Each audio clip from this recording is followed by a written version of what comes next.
Beware the cost of anger. It taxes the body, confuses the mind, and blinds the judgment. Each burst shortens life as surely as corrosion weakens steel. No victory ever born of rage endures, for anger builds nothing, it only breaks. Welcome to Napoleon Hill's Daily Millionaire Mindset, where we teach you the timeless principles that turn ambition into achievement. Subscribe today and start creating the life you deserve. Let me begin with a confession. I too once believed that peace was found in quiet rooms and gentle days. I believed that calm was a gift the world gave when it decided to be kind. But the world is never kind for long, and peace given by the world is peace that can be stolen. You do not lose your calm because of what happens around you. You lose it because you have not yet taken command of what happens within you. Every man wishes to control circumstances. Few ever master self. And until a man masters self, the smallest word, the slightest delay, the briefest failure can unseat his reason. The world provokes him, and he answers like a slave. But hear me well. No one can make you angry without your consent. No event can disturb you unless you have surrendered the throne of your own mind. The truly powerful man is not the one who conquers cities, but the one who refuses to be conquered by irritation, doubt, or fear. If you would never again be disturbed, you must understand this. Anger and peace do not live in the same house. The mind that entertains anger becomes its servant. The mind that commands calm becomes its master. What I will give you today are not comfort tricks or soft philosophies. These are laws, 7 laws by which any man can govern his inner world so completely that even in the midst of chaos, his soul remains unmoved. You will learn how Edison kept his patience while his laboratory burned to the ground, how Ford, mocked by critics, never once raised his voice, how Carnegie negotiated empires without losing his composure. Each of these men learned that control of self is control of destiny. They did not pray for the storm to stop. They became the stillness at its center. And you can do the same. If you listen with intent, and if you apply what you hear, you will awaken to a power so steady that nothing external will ever shake it again. So let us begin, not by asking the world for peace, but by taking it back. Step 1, master the law of self-government. Peace begins where control begins, not over others, but over self. Every man desires to rule something, but few ever learn to rule the kingdom nearest to them, their own mind. Until a man governs himself, he governs nothing. He may inherit wealth, he may command armies, but without mastery of thought and emotion, he is a slave in golden chains. Every man is a government of one. The undisciplined man is a nation in civil war. Each passion contends for the throne, and every mood becomes a mutiny. But the disciplined man is an empire under perfect order. His reason is law, his emotions obedient citizens, his will the enforcing hand of peace. To such a man, life obeys, for life reflects the government within. Anger is rebellion against your own authority. It is the revolt of emotion against reason, the uprising of chaos against command. It declares, I am conquered by circumstance. Yet no external enemy can overthrow you until you betray yourself to wrath. The man who yields to anger signs his own defeat. He has given power to that which he hates. No insult can wound the calm soul. Self-command is the foundation of all power. Without it, talent wastes itself in frenzy. Wealth slips through unguarded hands. Learning becomes pride, and faith turns fanatic. Mastery of self is mastery of destiny. He who conquers himself needs no other conquest, for the world becomes his subject when his passions bow before his reason. Henry Ford proved this law. When his engineers doubted his vision, when the press mocked his simplicity, when competitors sought to crush him through courts and contracts, he never lost composure. While others shouted, he listened. While others cursed the difficulty, he studied it. His calm was not weakness, but strength disciplined to silence. He ruled himself. Therefore, he ruled his world. Contrast his calm mastery with the average man who erupts at trifles, a delayed train, an idle word, a moment's inconvenience. Such men waste years in skirmishes with shadows. They burn life's fuel on sparks of irritation. Each outburst drains energy that could have built fortune or character. Anger is proof not of strength but of weakness, proof that the outer world still commands the inner. Irritation is never caused by injustice. It is caused by lack of discipline. The world cannot anger you. It can only reveal the anger that lies within. As fire proves the nature of steel, so opposition proves the nature of the man. If you boil, it is because your temperature was already near the edge of boiling. Calm is the evidence of mastery. Disturbance is confession of dependence. Affirm now, I command my emotions as a general commands his army. No thought marches without my order. Repeat this until you feel the authority rising within. You are the commander of unseen troops, thoughts, impulses, desires. Each waits for your command. If you let them run unled, they become marauders. If you direct them, they become conquerors. Observe yourself each day as though you were both ruler and subject. When irritation stirs, ask, who commands here, reason or rebellion? That question alone can halt 1,000 follies. It places you once more upon the throne. To rule self is to rise above mood. To rise above mood is to live by principle. And principle, once enthroned, never loses its crown. The first test of mastery is calm in delay, opposition, or insult. Any fool can appear peaceful when praised. Only the wise remain tranquil when contradicted. You will know your strength not by the days of sunshine, but by the days of storm. When opposition increases and you remain unmoved, you may say to yourself, I have begun to rule. The strong man wastes no moment defending pride. He uses every moment to advance purpose.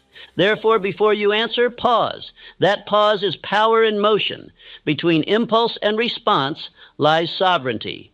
In that single heartbeat, you choose between slavery and mastery, chaos and control, loss and gain. The weak speak first, the strong speak last. The pause is the signet ring of kingship over self. Understand this well. To master the law of self-government is to save decades of failure. Think how many years are wasted repairing what anger destroyed, friendships broken, partnerships dissolved, health shattered, opportunities driven away by rash words. One moment of temper can undo 10 years of toil. The man who rules himself avoids such ruin and moves forward while others rebuild. Each act of restraint is an investment in peace. Each conquered impulse is interest compounded on future happiness.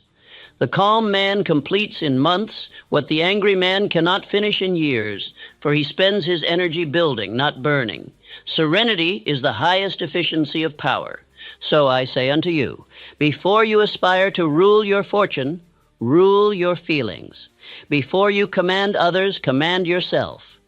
For he who cannot master his own emotions is not fit to master circumstances.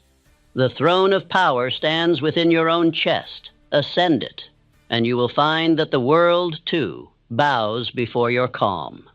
Step 2, control your inner speech, the gate of emotion. Thoughts are things, but words are thoughts clothed in power. Words are the messengers of the mind, and once spoken, they set forces in motion that cannot be recalled.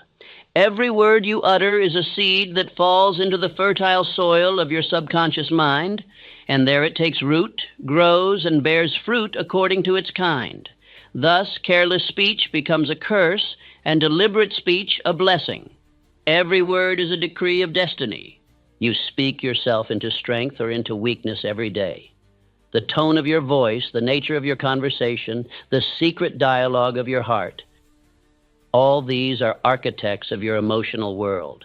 You do not lose peace because of what happens around you. You lose peace because of what you say to yourself about what happens. The tongue is a rudder. It steers the whole ship of your soul. Speak complaint, and you steer toward misery. Speak command, and the seas obey. Every inner sentence spoken in irritation is an order to your subconscious mind to produce more irritation. The mind does not judge your words, it obeys them. when you say, "I am tired of this," or "Nothing goes right for me," your inner world begins to organize circumstances to prove you correct. You become a prophet of your own discontent. But when you declare, "I remain calm under all conditions," you call into service the quiet forces of reason, poise, and faith that make you so. Anger lives first in speech, a whisper, a sigh, a muttered curse, and soon becomes command. The man who controls his tongue controls his destiny.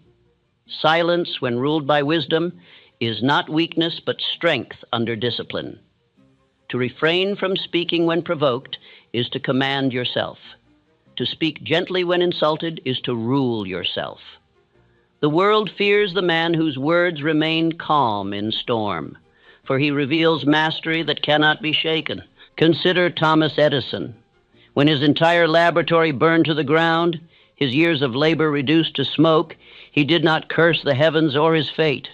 He turned to his son and said, "Go get your mother. She will never see a fire like this again." His words were calm, filled not with despair but with awe. He spoke not tragedy but wonder. Within weeks he rebuilt everything stronger than before. His outer world followed the command of his calm speech. There lies your example. Your words direct your emotions. When you speak of loss, you summon sorrow. When you speak of progress, you summon courage.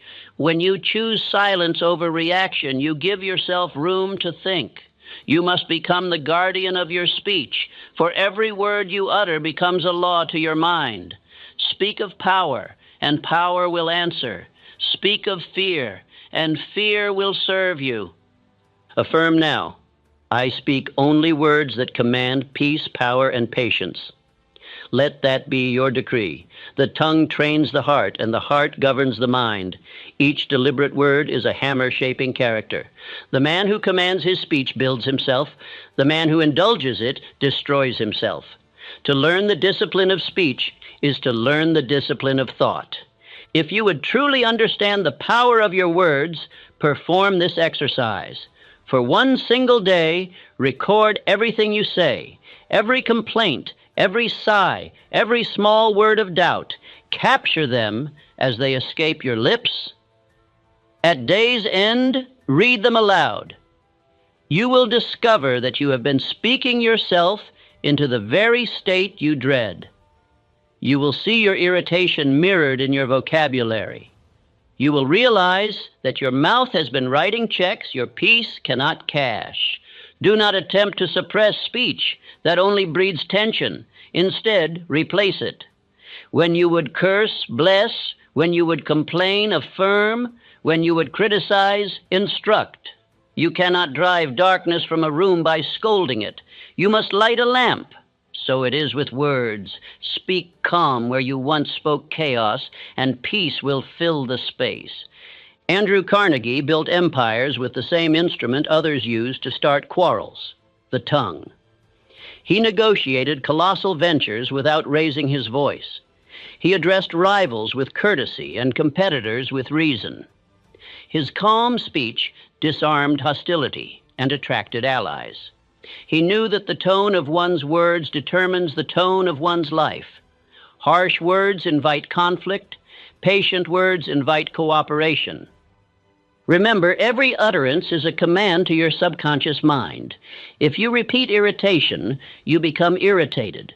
If you repeat peace, you become peaceful. The subconscious is a faithful servant. It will build whatever structure your words describe.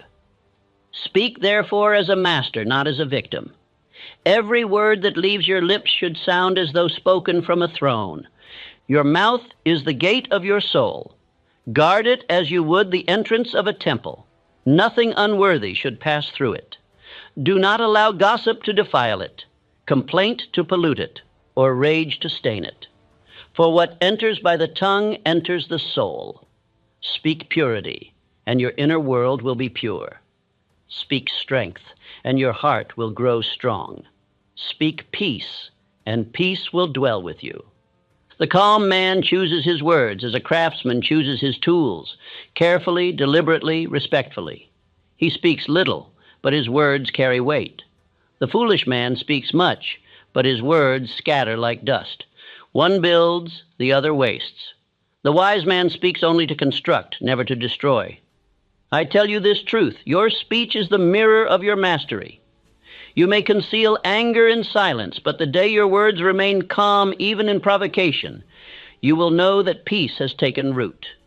Control of speech is control of thought. Control of thought is control of destiny. Repeat once more, I speak only words that command peace, power, and patience. Say it until your voice becomes law within you. Let your speech guide your emotions, and your emotions will guide your world. He who commands his words commands his fate. Step 3, transform reaction into power. You cannot stop the world from acting upon you, but you can decide how you will act upon the world. Every day brings events beyond your control. Delays, disappointments, interruptions, criticism. These are the raw materials of life, the unpolished stone out of which you must carve strength. The weak man reacts, the strong man responds. The one becomes a slave to circumstance, the other becomes its master. Reaction is the reflex of weakness. It is emotion without direction, energy without control. To react is to admit that your inner world is ruled from without. The animal strikes when provoked because it cannot reason. The man who reacts in anger lives by the same law. But the wise man uses the moment of provocation as proof of dominion. He says to himself, here is my test. Here is my chance to prove command. Every irritation is an invitation to mastery. Anger is not an enemy, it is energy. It is the same fire that when left wild burns homes, but when contained drives engines. The secret is not to suppress the fire, but to harness it. The mind of the master is a furnace, not a forest. He channels passion into purpose, converting impulse into progress. Every emotion is potential power when directed toward creation. When life crosses you, do not ask, why did this happen? Ask instead, how may I use this? That single question separates the drifter from the director. It changes the current of your thought from resentment to resourcefulness. It converts chaos into command. The man who trains himself to ask it in every irritation soon discovers that even opposition serves him. The world ceases to offend and begins to instruct. Thomas Edison was one such man. He failed 10,000 times before producing light, yet he never called it failure. Each experiment, he said, teaches me what not to do next. His mind turned every defeat into instruction, every irritation into insight. He transmuted reaction into power, and in doing so illuminated the world. This is the alchemy of peace, to turn pain into progress, resistance into fuel. Charles Schwab possessed the same gift. When labor strikes threatened his steel empire, he met his men not with anger, but with understanding. He walked among them calmly, spoke of shared goals, and turned conflict into loyalty. His composure melted resentment. He used discord as an opportunity to strengthen unity. His genius was not in steel, it was in self-control. Affirm this. I transmute all opposition into strength. I turn irritation into power. Say it until you feel the truth of it move in your blood. Every time you rise above provocation, you refine your character. Every time you turn reaction into reflection, you increase your dominion. The man who can stand unshaken amid insult and adversity is no longer human in weakness. He is divine in mastery. Understand this law. No emotion need be destroyed. Every emotion can be transformed. Fear becomes caution. Anger becomes determination. Sorrow becomes compassion. The mind, when rightly trained, is a laboratory of power. The chemist of the soul does not waste elements, he refines them. You must learn to stand apart from your emotions long enough to direct them. Observe how much time men waste in reaction. They spend days brooding over an insult, weeks complaining about a disappointment, years nursing resentment. Whole decades vanish in the fires of reaction. The wise man saves those decades by mastering the art of conversion. He turns each trial into fuel for advancement. He builds where others burn. To practice this, the next time irritation stirs within you, pause and breathe. Ask silently, how may I use this? Perhaps it is to strengthen patience, to sharpen decision, to test faith. In that instant, you transform weakness into wisdom. You move from being a victim to a victor. The very force that sought to disturb you now serves your development. Remember, even storms obey laws. The winds that destroy the unanchored ship carry the master's vessel swiftly to port. It is not the storm that decides your fate, but your preparation. Calm is the anchor that holds firm. The angry man wastes his power fighting the inevitable. The wise man uses the inevitable to propel himself forward. No man ever built a monument from peace alone. All greatness is forged in friction. The diamond is born under pressure. The sword is tempered in flame. The soul is purified in trial. Life in its mercy sends challenge not to break you, but to awaken your potential. When you respond with composure, you convert adversity into advancement. Every disturbance becomes a servant. Affirm again, I transmute all opposition into strength.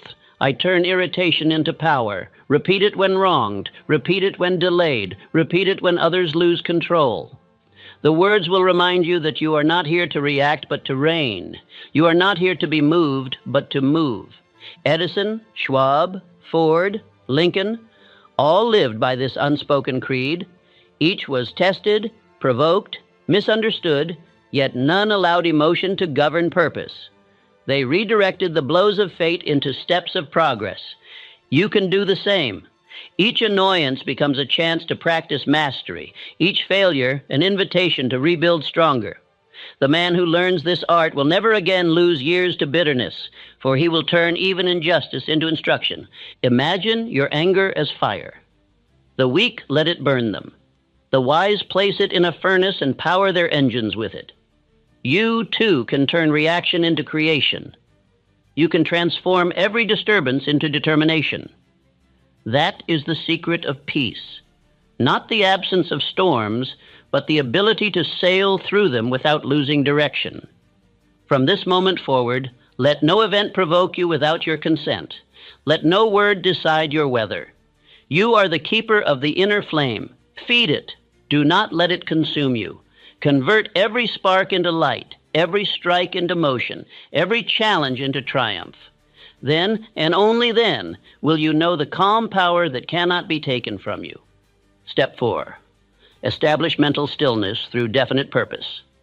Calmness cannot exist in the drifting mind. A man without purpose is a ship without a rudder, tossed by every wind, swayed by every wave, unsettled by every passing gust of circumstance. The drifting mind is the disturbed mind, forever reacting, forever wounded, forever seeking peace from the outer world instead of commanding it from within.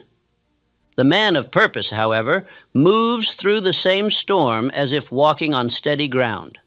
His eyes are fixed upon a definite goal, and the winds that destroy lesser men only drive him faster toward his aim. Anger and agitation are the children of uncertainty. When a man does not know what he wants, he quarrels with everything that crosses his path. He blames, he complains, he resents, for he has not chosen a direction to which his mind might give obedience. But the moment a man defines his purpose, he becomes silent and sure. He no longer squanders thought on trifles. The noise of the world becomes a distant hum, powerless to disturb his concentration. He who pursues a definite aim has no time to argue with trifles. Every irritation seems small when weighed against a great mission. Consider the life of Andrew Carnegie. In his early years, he faced fierce rivals, legal battles, and public criticism, yet he never lost composure.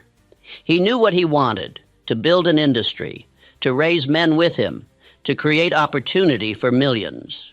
Because his aim was definite, no quarrel could divert his attention. While others raged, he calculated. While others feared, he advanced. He was calm not because the path was easy, but because he refused to look away from the summit. The same law governs every life. When your aim is clear, you are anchored. When you drift, you are vulnerable to every emotional tide. A definite chief aim, therefore, is not merely the foundation of success, it is the secret door to peace. Purpose gives your mind direction, and direction gives your emotions discipline. You cannot be both focused and furious at the same time. The arrow that flies toward its mark cannot tremble. Write your definite purpose not only for wealth, but for inner harmony. State it plainly. I will maintain inner calm and self-command regardless of circumstance, for this is my chief desire. Read it aloud each morning until it becomes conviction. You will discover that irritations begin to fall away. For the mind cannot serve two masters. It will always favor the dominant idea. If calm is your aim, all lesser impulses will surrender to it. Observe your days carefully. Most of your disturbances are born from distractions. The man who allows gossip, envy, or criticism to enter his mind is like one who opens the gates of his fortress to his enemies. Close those gates by concentration. Let every thought, every action, every conversation serve your definite purpose. If a matter does not advance it, dismiss it at once. Energy, once disciplined, becomes peace in motion. Affirm this law. My purpose is clear, my heart is calm, my direction unchangeable. Say it not as poetry, but as policy. Your mind will soon obey it as a soldier obeys command. You will begin to feel the stillness that comes from certainty. For doubt is the only storm that truly exists, and decision is its cure. Consider Abraham Lincoln. Throughout the war that threatened to destroy his nation, he was mocked, maligned, and misunderstood. Yet those who saw him in private described a man of serenity. His secret was simple. He had one purpose: to preserve the Union. Every insult, every obstacle, every heartbreak was judged by that standard. He did not waste emotion on what did not serve it. When told that his generals slandered him, he replied, "I shall do the best I can, and let them talk." Such was the power of definite purpose to silence disturbance. The law of stillness is the law of focus. When your attention is controlled, your emotions follow. Agitation is merely attention divided against itself, pulled in 10 directions at once. Calm is attention unified and directed. The moment you decide to fix your mind upon one great aim, you have already subdued half your troubles. They fall away for lack of nourishment. Make this practice your daily discipline. Each morning before beginning your labor, sit in silence and contemplate your chief aim. Picture it clearly, feel its reality, and say within yourself, "This is the path I walk today." Then throughout the day, whenever annoyance arises, ask, "Does this serve my purpose?" If it does not, dismiss it without resentment. Each dismissal strengthens will. Each victory over distraction increases peace. Do not seek rest in idleness. True rest comes from concentrated effort toward a worthy purpose. The mind finds stillness not by withdrawal, but by obedience to direction. The river is quietest at its deepest current. So is the soul when it moves directly toward its goal. Let me remind you of this truth. No man can be irritated who lives by principle. His emotions are trained to follow his decision, not dictate it. When you know your purpose, you need not prove yourself to the world. The opinions of others become like wind around a mountain, heard but powerless to move it. The mountain does not argue, it endures. So must you. Carnegie once said, "The man who begins to carry out his purpose has half conquered destiny." I say to you, the man who carries out his purpose calmly has wholly conquered himself. For calm is not passivity.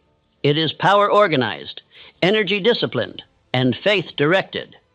It is the sign of one who knows where he is going and fears no delay in reaching it. Begin today to establish this habit. Spend 1 hour in silent thought directed toward a single aim. Let your mind wander nowhere else. This hour will become your training ground for mastery. If you can rule your attention for 60 minutes, you can rule your emotions for 60 years. The mind, once taught obedience, becomes a faithful servant, and the faithful servant builds a peaceful kingdom. He who pursues a definite purpose cannot be easily provoked. He walks among men who quarrel and wonders why they waste their strength. He listens to complaints and sees opportunity. He watches others seek peace and escape while he finds it in direction. Purpose transforms reaction into motion, confusion into clarity, weakness into command. So I tell you now, write your aim, repeat it, live it, breathe it. Let it become the sun around which every thought revolves. The drifting mind knows no peace. The definite mind is peace itself. For the moment you choose your purpose and cling to it through all storms, you have already found the stillness the world is forever seeking. Step 5, use faith to rule fear and irritation. Fear and faith cannot occupy the same mind. They are opposites. One is paralysis, the other power. Where fear enters, faith departs. Where faith stands, fear vanishes as darkness before the rising sun. If you would learn the secret of unshakable calm, learn first to choose which of these two masters you will serve. The man who lives by fear trembles before every wind. The man who lives by faith stands unmoved though the earth quakes beneath him. All irritation is a child of fear. Trace anger to its root, and you will find anxiety, fear of loss, fear of failure, fear of being misunderstood, fear that life will not go as you wish. The man of faith cannot be offended, for he believes that every event, pleasant or harsh, serves his good. To him, delays are lessons, criticism is instruction, adversity is preparation. He does not resist life, he trusts it. His peace is not a product of comfort but of confidence. Faith is calm in motion. It is not passivity, it is power in harmony with divine law. It looks beyond appearances to reality. While fear cries, "What if?" faith declares, "It is well." The man who walks by faith does not need to see the path. He knows it exists. He does not panic when clouds cover the road. He knows the sun still shines above. His mind, held steady by belief, becomes the anchor of his destiny. Thomas Edison's faith was of this kind. When 10,000 experiments failed, he did not despair. "I am closer than ever," he said. "I have found 10,000 ways that will not work." His faith in natural law destroyed discouragement before it could grow. He believed that order governed the universe and that his persistence, guided by that order, must prevail. Faith turned frustration into discovery and delay into advancement. Andrew Carnegie lived by the same principle. He placed immense trust in men, delegating authority that others feared to yield. He once said, "You cannot push anyone up the ladder unless he is willing to climb himself." His faith in the ability of men awakened it in them. Faith multiplies power because it draws out the best in all who come near it. Suspicion divides and paralyzes. Faith unites and energizes. Affirm aloud, "Faith walks before me and opens the way." I am calm because I am guided. Speak it until you feel its truth shaping your breath. For faith is not belief alone. It is the vibration of assurance felt through every fiber of the being. It is the deep conviction that infinite intelligence moves in perfect order and that no event can harm one who walks in harmony with that order. Begin each morning by closing your eyes and saying, "Infinite intelligence is arranging all things for my good today." Say it until your heart believes it. This practice dissolves anxiety before it begins. You will rise and move through the day as one escorted by unseen allies. Doors will open where walls once stood. Words will come to your tongue when needed. The man of faith is never hurried, for he knows that timing itself is part of the law. Anger arises when man tries to control what is not his to command. Faith removes that burden. The moment you remember that infinite intelligence governs all outcomes, irritation loses its grip. You cease to fight what you cannot rule and focus on perfecting what you can, your own thought. The man who insists on controlling every circumstance spends his life in storms. The man who trusts the law walks above them.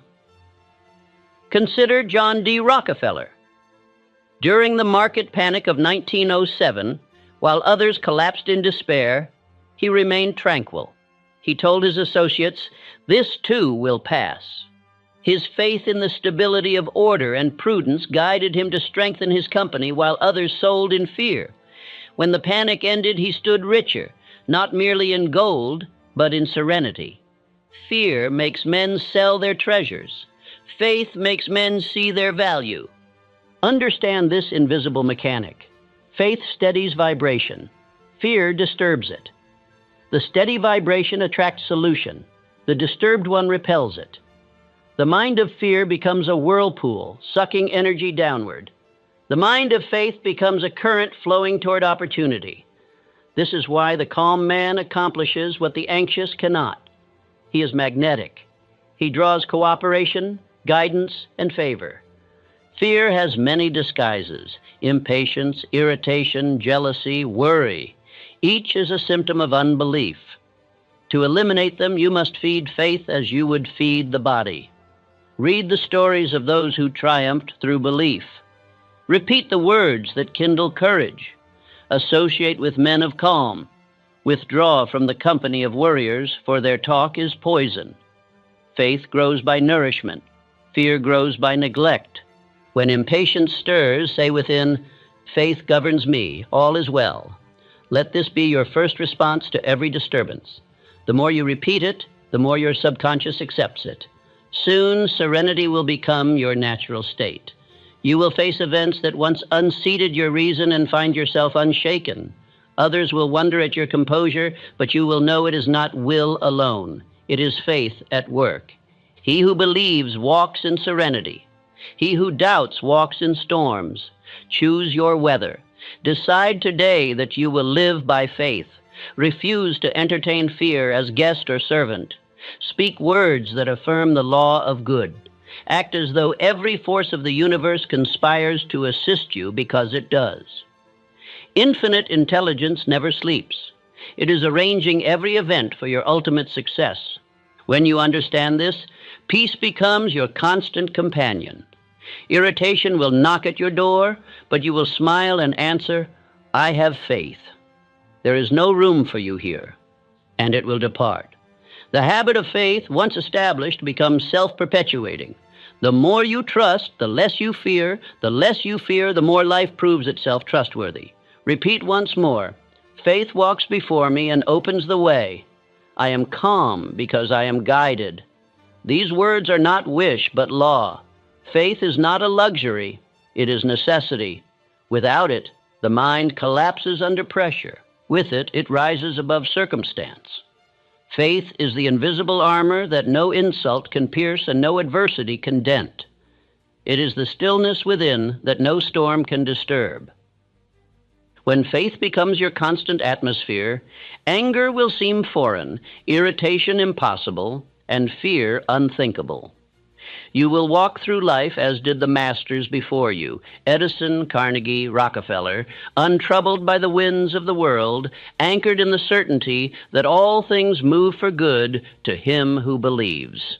Step 6, build the habit of calm through repetition and autosuggestion. Peace, like every other achievement, is not a gift. It is a habit. You are not born calm. You become calm through deliberate practice, through repetition of right thought until the mind forgets how to be disturbed. No man masters anger by argument. He masters it by training. The law is simple. What you repeat, you become. The mind learns peace exactly as the hand learns to write, by repetition, by patience, by persistence. You are what you repeatedly tell yourself. The subconscious mind is the servant of repetition. It cannot resist a command long rehearsed. It listens day and night to your inner language, shaping your emotions and behavior according to what it hears most often. Therefore, if you wish to build calm, you must speak calm, feel calm, and act calm until serenity becomes instinct. The subconscious cannot distinguish between practice and reality. It believes what you persist in affirming. No man becomes calm in crisis who does not first train calm in quiet. You cannot build peace in the moment of conflict. You must establish it long before. A soldier learns to stand firm in battle because he has practiced standing firm in drills. Likewise, the soul that remains unmoved under insult or delay has rehearsed its response through years of self-command. Preparation makes composure natural. The untrained man wonders how others stay tranquil. The trained man wonders why he ever was not. Affirm this daily: I am unmoved by disturbance. Calm is my natural state. Speak it upon waking. Speak it when alone. Speak it until your very tone begins to reflect authority. The subconscious accepts repetition as reality. Each utterance carves deeper grooves in character. The day will come when you no longer need to remind yourself. You will simply live as the embodiment of calm. That is how habit becomes identity. I once knew a salesman who was easily wounded by rejection. Each no pierced him like a sword. He lost opportunities because his discouragement poisoned his voice. I instructed him to make an exercise of serenity. Each morning, he smiled at his reflection and said, I welcome rejection, for every refusal brings me closer to success. At first, he spoke with doubt, then with amusement, then with conviction. Within months, rejection no longer troubled him. His tone grew cheerful, his confidence contagious, his sales doubled. He had taught his subconscious that peace and persistence were one and the same. Understand this truth. Autosuggestion is not illusion. It is education. You are teaching your inner self how to think automatically in harmony with your higher intention. You are not deceiving the mind. You are directing it. The same power that builds fear through repeated worry will build faith through repeated affirmation. Habit is the governor of destiny. Autosuggestion is the tool that forms it. Create a daily discipline of serenity. Begin each morning with declaration, pause at midday for reflection, and close the night with gratitude. These 3 points of repetition will establish an unbreakable rhythm of calm. Morning affirmation directs the day. Midday reflection corrects its course. Night gratitude seals its peace. Over time, your hours will march to this inner harmony as soldiers to a drumbeat. Observe the example of Henry Ford. He once told me he refused to discuss factory problems at his dinner table. I leave the factory when I leave the gate, he said. That was not carelessness, it was wisdom. He understood the necessity of protecting the subconscious from pollution. By training his mind to shift attention at will, he preserved his clarity. That habit of mental separation gave him years of peace and decades of vitality. The untrained man carries his burdens everywhere. The disciplined mind puts them down when the hour of rest arrives. Calm is a muscle. It grows by use and weakens by neglect. Every time you meet a disturbance with silence, you strengthen it. Every time you yield to anger, you tear it down. Repetition builds structure. As a blacksmith tempers steel through repeated fire and cooling, so you temper your emotions through repeated trial and restraint. Each victory over irritation hardens resolve. Each surrender softens it. You are forging character in the furnace of habit. Repeat peace as others repeat worry. Listen to the conversations around you. How men rehearse their misfortunes. How they recite grievances. How they chant the litany of defeat. They are practicing unrest as though it were a profession. Do the opposite. Rehearse serenity. Speak only of order, patience, and purpose. Within weeks, your nervous system itself will respond differently. The same events that once unseated your reason will barely ripple your mind. Affirm again, I am unmoved by disturbance. Calm is my natural state. This statement, spoken hundreds of times, becomes a living truth. The subconscious begins to guard peace automatically, rejecting irritation as the body rejects poison. What once required effort will soon require none. That is the miracle of habit, its quiet transformation of struggle into nature. Identity itself is shaped by repetition. What you affirm with conviction, you become. Repeat fear, and you become fearful. Repeat peace, and you become peace. At first, you are a man practicing calm. Later, you are calm itself. The habit becomes the person. The exercise becomes the essence. In time, serenity will no longer be something you strive to maintain. It will be what you are. Think of the ocean. To the eye, it appears still, yet beneath its surface move mighty currents, vast energies, immense power. The stillness of its surface is not weakness, it is discipline. So it will be with your mind. Beneath your calm will move strength, creativity, and purpose. But to reach that power, you must practice the surface stillness daily until it becomes effortless. Keep a written record of your progress. Each evening, note where you held peace and where you lost it. Study these patterns as a scientist studies results. You will discover that certain conditions awaken irritation more than others. Anticipate them, prepare for them. Soon you will meet them without disturbance. Habit will have become protection. The difference between the ordinary man and the master lies in repetition. The ordinary man repeats the patterns of weakness. The master repeats the patterns of strength until they replace the old. The method is simple but demanding. Persistence.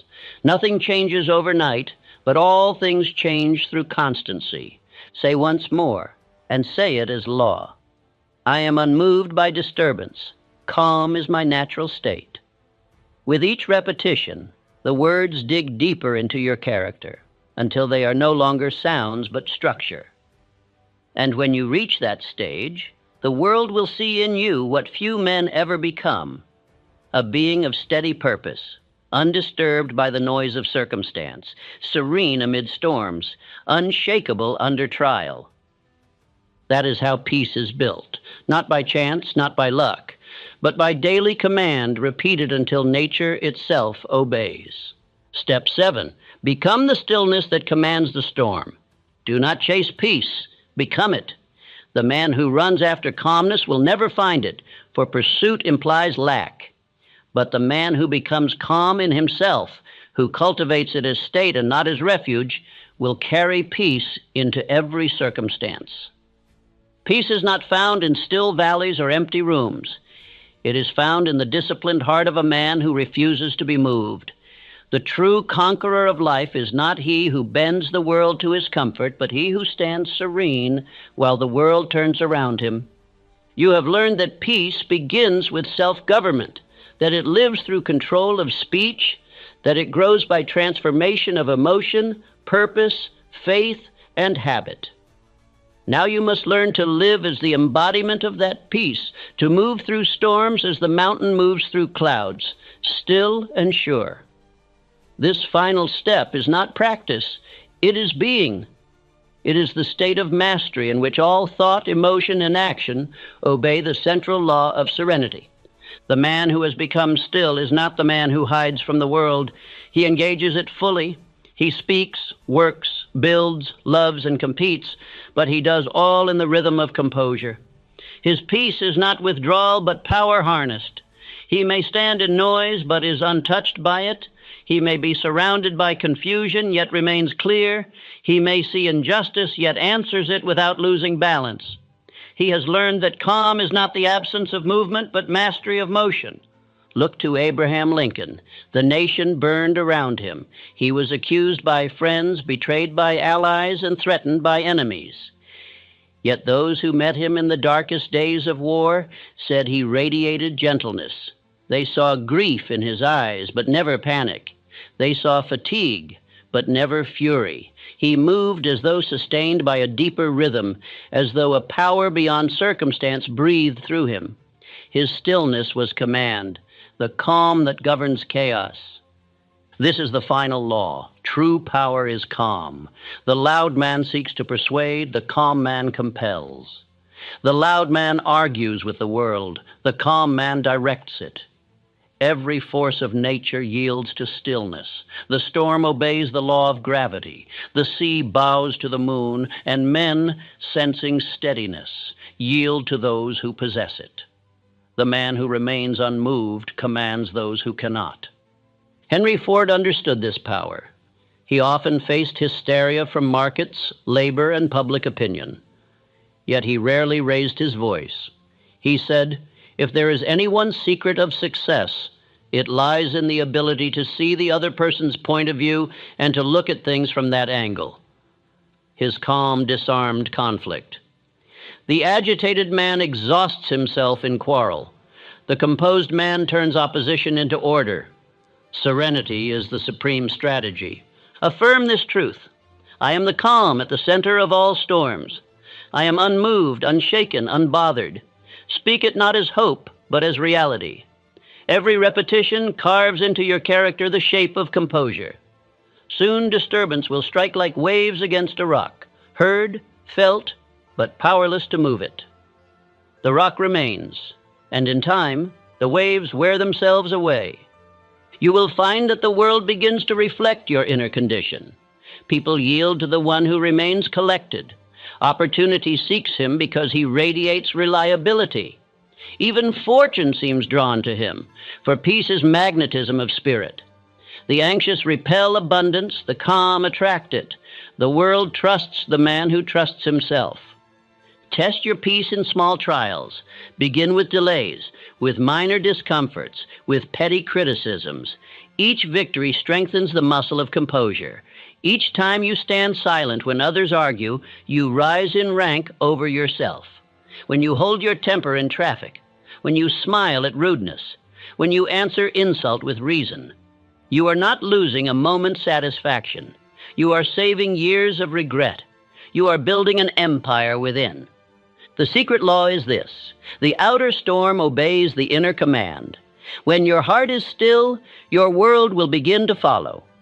The confused man lives in a universe of resistance because his vibration is disorder.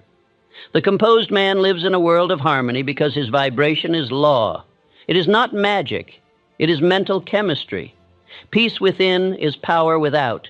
People yield naturally to the calm man. The nervous and angry are drawn to him unconsciously, seeking the equilibrium they lack. They may test him at first, but soon their resistance dissolves in the atmosphere of his confidence. The calm man does not need to demand obedience. He evokes it. His presence governs where his words need not reach. That is leadership, the unseen government of peace. Remember, calm is not indifference. It is engagement without loss of balance. The indifferent man withdraws because he fears emotion. The calm man acts because he has mastered it. The one is cold, the other is powerful. True stillness is vibrant with life. It does not avoid, it absorbs. It does not run from conflict, it neutralizes it. By mastering inner weather, you command the outer climate. Men who govern nations cannot control the elements, but you, governing yourself, can influence the very conditions of your world. The atmosphere of your business, your home, your relationships, each will rise to the level of your composure. The household ruled by temper is a battlefield. The one ruled by calm is a sanctuary. Visualize yourself as a mountain unmoved by wind. Around you may swirl noise, temptation, and fear, but within you is silence. You act from that silence, speak from that silence, decide from that silence. That is stillness in action, the power that neither rushes nor hesitates, that moves always at the right time and never in panic. Andrew Carnegie once said that he built more through patience than through force. He understood the rhythm of events, waiting for the exact hour when conditions were ripe. His stillness was his strategy. The restless man acts too soon and fails. The patient man acts in season and succeeds. Serenity is foresight. Haste is blindness. To hurry is to confess unbelief in the law of timing. Say again, I am the calm at the center of all storms. I am unmoved, unshaken, unbothered. These words are not decoration. They are decree. They train your mind to stand on command. When repeated long enough, they become reflex. When felt deeply enough, they become truth. The man who believes he is calm becomes calm, and the calm man becomes master of circumstance. Understand this. Calm is not the end of power. It is the beginning of it. All motion derives from stillness. The wheel turns around its motionless center. The arrow flies because the bow was steady. So it is with life. The man who can hold himself motionless in spirit directs the motion of all things around him. He is the still point upon which progress turns. The discipline of peace will save you 10, 20, even 30 years of life otherwise wasted in recovering from needless emotional battles. Most men spend their youth learning to fight, their middle years regretting what they fought for, and their old age seeking the peace they could have chosen from the beginning. Choose now. Rule yourself now. Command your calm today, and you will never need to reclaim it later. Each morning, review these 7 steps. Let them not remain words, but become practice. Observe your progress without haste, without pride, without discouragement. Calm grows quietly like dawn. It does not shout. It expands. One day you will realize that storms no longer reach you. That is the day you will have found peace, not as dream, but as identity. Now declare this final vow, the seal upon all you have learned. From this day forth, I rule my mind, my emotions, and my destiny. I live in the stillness that no world can disturb. I am master of self, servant of faith, and possessor of peace. I no longer chase calm. I am calm. I no longer seek power. I am power under control. I no longer fear the storm, for I am the stillness that commands it. He who conquers himself conquers time. He who commands calm commands destiny. If this inspired you, subscribe and follow for more, and don't miss the other videos we've lined up for you. Keep learning, keep growing. Your next breakthrough could be one click away.